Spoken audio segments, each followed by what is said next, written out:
নমস্কার বন্ধুরা, chef Shrabani daily vlog চ্যানেলের পক্ষ থেকে সবাইকে স্বাগত জানিয়ে আজ আবার একটা ভিডিও নিয়ে এসেছি। বাড়িতে মুড়ি ভাজার জন্য কিভাবে চালটা ধুয়ে লবণ মাখিয়ে চালটা শুকনো করে নেওয়া হয় সেটাই আপনাদের সাথে শেয়ার করতে চলেছি। আপনারা প্রথম থেকে পুরো ভিডিওটা শেষ পর্যন্ত দেখতে থাকুন। তো দেখুন বন্ধুরা, তার জন্য আমি একটা বালতি নিয়েছি। আর এই দেখুন, এখানে 4 কেজি চাল দোকান থেকে কিনে আনা হয়েছে। এই চালটা কিন্তু এখন নিচ্ছে 35 টাকা কেজি। চালটা কিন্তু সব সময় 35 টাকা কেজি থাকে না, কারণ যখন যেমন চালের দাম যখন বেড়ে যায় তখন কিন্তু 35, যখন কমে যায় এটা কিন্তু অনেক সময় আমরা 30 টাকা কিংবা 28 টাকাতেও কিনে এনেছি। কিন্তু এখন তো চালের দাম প্রচুর, এজন্য এখন 35 টাকা কেজি 4 কেজি চাল কিনে আনা হয়েছে। এখন এই চালটা দেখুন আমি বালতির মধ্যে ঢেলে দিচ্ছি, কারণ আমাদের এখানে কিন্তু পুকুর বা টিউবওয়েল বা সাবমার্শাল নেই। এজন্যই আমাকে বালতিতে দেখুন চালটা ঢেলে নিতে হচ্ছে। আপনাদের যদি পুকুর কিংবা টিউবওয়েল সাবমার্শাল থাকে তাহলে কিন্তু ডাইরেক্ট আপনারা ছিদ্র দেওয়া টকার মধ্যে চালটা নিয়ে কলটা চালিয়ে দিয়ে কিন্তু আপনারা চালটা হাত দিয়ে মাখতে মাখতে কিন্তু বেশ কিছুক্ষণ সময় নিয়ে ধুয়ে নিতে পারবেন। আর আমাদের এখানে দেখুন কুয়ো বা কল থেকে জল বয়ে এনে সমস্ত কাজ করে নিতে হয়। এজন্যই দেখুন আমি বালতিতে চালগুলো ঢেলে দিয়েছি। এখন আমি এই বালতির মধ্যে পরিমাণ মতো জল দিয়ে দেবো যেন চালগুলো ডুবে যায়। তার আগে যদি কোনো বন্ধু আমার চ্যানেলে নতুন হয়ে থাকেন, চ্যানেলটি অবশ্যই সাবস্ক্রাইব করে বেল আইকন হলে সেট করে দিন সবার প্রথমে আমার এই মজার স্বাস্থ্য সুরক্ষিত ভিডিও পেতে। তো দেখুন বন্ধুরা, চালটায় কিন্তু জল দেওয়া মাত্র দেখুন একটা কেন ফনা ভাব উঠেছে। এই দেখুন চালটা কিন্তু এটা ইউরিয়া সার দিয়ে তৈরি হয়েছে, এই জন্যই দেখুন এই ফেনা ভাবটা উঠছে।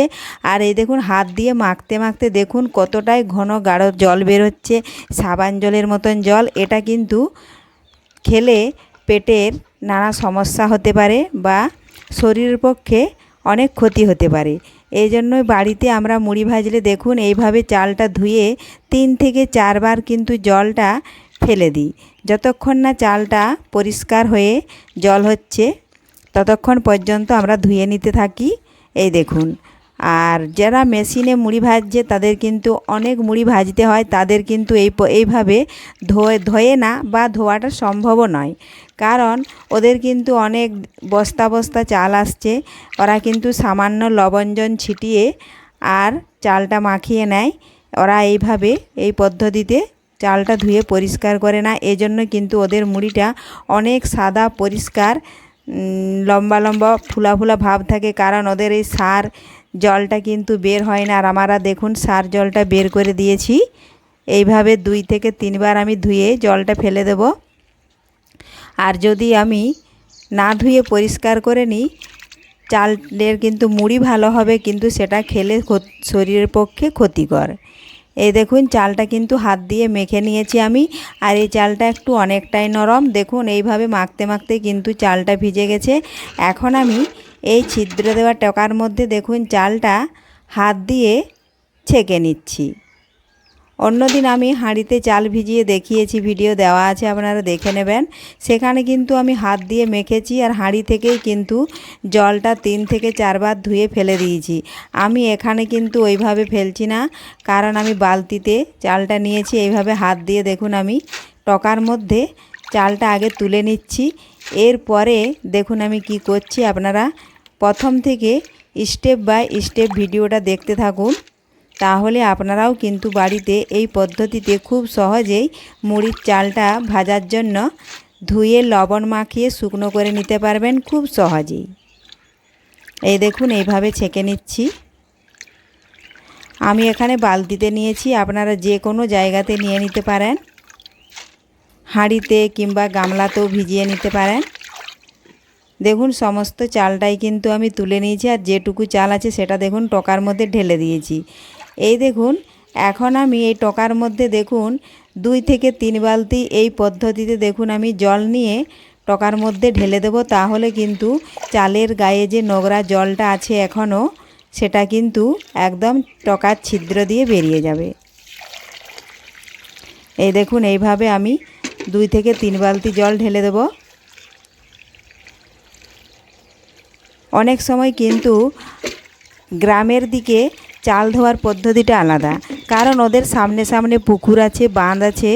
এজন্য ওরা কিন্তু টকায় চালটা নিয়ে গিয়ে একদম ডাইরেক্ট পুকুরের জলে ডুবিয়ে নেয়, দিয়ে কিন্তু হাত দিয়ে মাখতে মাখতেই সমস্ত নোংরা জলটা বের হয়ে যায়।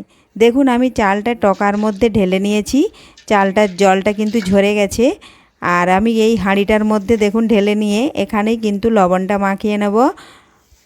এই দেখুন 4 কেজি চালের ভাগ অনুসারে দেখুন 4 কেজি চাল আপনারা মাপ করে দেখবেন 3 4 12 কোনা হয়। এই জন্য দেখুন সেই 12টা ভাগ আমি বসিয়ে দেব। প্রত্যেকটা কোনায় ছোট্ট ছোট্ট এইভাবে যদি ভাগ করে করে লবণটা দেওয়া হয় তাহলে কিন্তু লবণটা একদমই বেশি হবে না আর কমও হবে না, ঠিকঠাকভাবে লবণটা দেওয়া হয়। অনেক সময় অনেকেই করে মুঠো মুঠো লবণ নিয়ে কিন্তু ছড়িয়ে দিয়ে দেয়, তাতে কিন্তু অনেক সময় লবণ হয়ে যায়, কোনো দিন হয়তো লবণ হয়ই না, অনেকটা কম হয়ে যায়। আর এই পদ্ধতিতে যদি দেওয়া হয় তাহলে কিন্তু লবণটা একেবারেই ঠিকঠাকভাবে দেওয়া হবে। এই দেখুন আমার অলরেডি দেওয়া হয়ে গেছে 4 4 8টা, এখনও এই পাশে দিয়েছি একটা, আর দেখুন 3টে দিয়ে দেব, তাহলে কিন্তু 3টে সারিতে 4টা 4টা দেওয়া আছে, 3 4 12টা, 12 কোণার 12টা ভাগ এইভাবে বসিয়ে দিয়েছি। দেখুন বসানো হয়ে গেছে। এখন আমি হাত দিয়ে লবণটা এখন ছড়িয়ে দেব। দেখে নিলাম কোনোটাতে যদি কম হয়েছে, কারণ 12টা ভাগেই কিন্তু সমানভাবে দিতে হবে। এই দেখুন যেগুলোতে কম আছে একটু একটু দেখুন এইভাবে দিয়ে দিচ্ছি। এখন আমি দেখুন এইভাবে ছড়িয়ে দিলাম। এখন বেশ কিছুক্ষণ সময় নিয়ে লবণটা কিন্তু ভালোভাবে চালের সাথে মাখিয়ে মিশিয়ে নিতে হবে। আর এই সময় যদি চালের গায়ে লবণটা মাখিয়ে মিশিয়ে নেব, তখন কিন্তু লবণটা একদম চালের সঙ্গে মিশতে গিয়ে কিছুটা জল জল ভাব থাকবে। তার জন্য আমি লবণ মাখিয়ে বেশ কিছুক্ষণ একটু রেখে দেব। তার মাঝখানে কিন্তু আমার বাড়ির অন্যান্য কাজ হয়ে যাবে। এই দেখুন এইভাবে ভালোভাবে যদি না মাখানো হয় তাহলে কিন্তু কোনো জায়গায় লবণ হবে, কোনো জায়গাতে কিন্তু লবণ হবে না। এই জন্য ভালোভাবে নাড়াচাড়া করে লবণটা মাখিয়ে নিয়েছিলাম, আর কিছুক্ষণ রেখে দিতেই দেখুন চালটা কিন্তু ঝরঝরে হয়ে গেছে। এখন ছাদে মিলে দিতে হবে।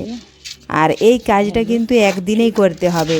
চাল ধোয়া, লবণ মাখানো আর চালের জলটা মরিয়ে নেওয়াটা কিন্তু একদিনেই করতে হবে, এটা রেখে দিলে হবে না।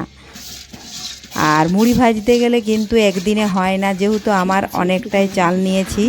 যদি আপনারা সিম্পল যদি মুড়ি ভাজেন বাটিতে হাফ বাটি বা 1 বাটি, তাহলে কিন্তু একদিনেই শুকনো করা একদিনেই ভাজা হয়ে যাবে। আর আমি কিন্তু এখানে 4 কেজি চাল নিয়েছি। দেখুন এইভাবে পাতলা পাতলাভাবে মেলে দিতে হবে সমানভাবে, তাহলে চালটা ভালোভাবে জল মরবে। না হলে কোনো জায়গায় চালটা মিলে দিয়ে দেখুন আমি এখানে বসে থাকবো না, কারণ বসে থাকতে হতো যদি পায়রা নামতো তাহলে বসে থাকতে হতো, কারণ এখন পায়রা নেই। এখন আমি নিচে চলে যাব, দিয়ে 2 থেকে 3 মিনিট পর কিন্তু আবারও ছাদে আসব। এইভাবে 2 3 মিনিট ছাড়া ছাড়া 2 থেকে 3 বার মেলে দিয়ে চালের জলটা মরিয়ে নিতে হবে। এই দেখুন বন্ধুরা আমি আবারও কিন্তু চলে এসেছি, কারণ অনেকক্ষণ মেলে দিয়ে নিচে গেছিলাম, নিচে আবারও অন্যান্য কাজ করছিলাম, রান্না বান্না থাকে। তো দেখুন আমি 4টা কণ ধরে পলিথিনে দেখুন এইভাবে জড়ো করে নিচ্ছি। এই দেখুন, তাহলে নিচের চালগুলো ওপরে আর ওপরের চালগুলো কিন্তু নিচে হয়ে যাবে, তাহলে সমানভাবে চালের জলটা কিন্তু মরবে। আর সমানভাবে চালের জলটা না মরলে কিন্তু চালে অনেক সময় খঁজ ধরে যায় বা ভাঙা ভাঙা দেখা যায়, তখন কিন্তু ভালো মুড়ি হতে চায় না। এই দেখুন চালটা আমি জড়ো করে নিয়েছি। এখন আমি আবারও যেভাবে প্রথমে মেলে দিয়েছিলাম পাতলা পাতলাভাবে, ওইভাবে বেশ কিছুক্ষণ সময় নিয়ে ধীরে ধীরে মেলে নিতে হবে। আর এটা কিন্তু হড়বড়িয়ে মেললে হবে না, তাহলে কোনো জায়গায় পাতলা কোনো জায়গায় পুরো হয়ে যাবে, তাতে কিন্তু ঠিকঠাকভাবে চালের জলটা মরবে না। আর আমরা কিন্তু বাড়িতে এইভাবেই কিন্তু মুড়িটা ভেজে খাওয়া হয়। তো আজকে আমি শুধু এই চাল ধোয়া থেকে লবণ মাখানো আর চালটা জল মরিয়ে নেওয়া এটাই আপনাদের সাথে শেয়ার করলাম। আমার এই ভিডিওটা আপনাদের যদি ভালো লেগে থাকে লাইক শেয়ার কমেন্ট করতে অবশ্যই ভুলবেন না বন্ধুরা।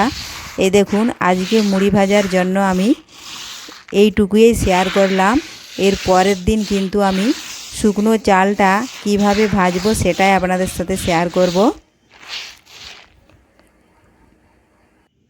তো দেখুন বন্ধুরা, এই পদ্ধতিতে 2 থেকে 3 বার কিন্তু চালটা নাড়াচাড়া করে মেলে দিলেই জলটা ভালোভাবে মরে যাবে চালের গায়ের। এরপরে একদিন কিন্তু সারাদিন আমি বাড়িতে মিলে রেখে দেব, পরের দিন কিন্তু ফিরে আসছি। দেখা হবে পরের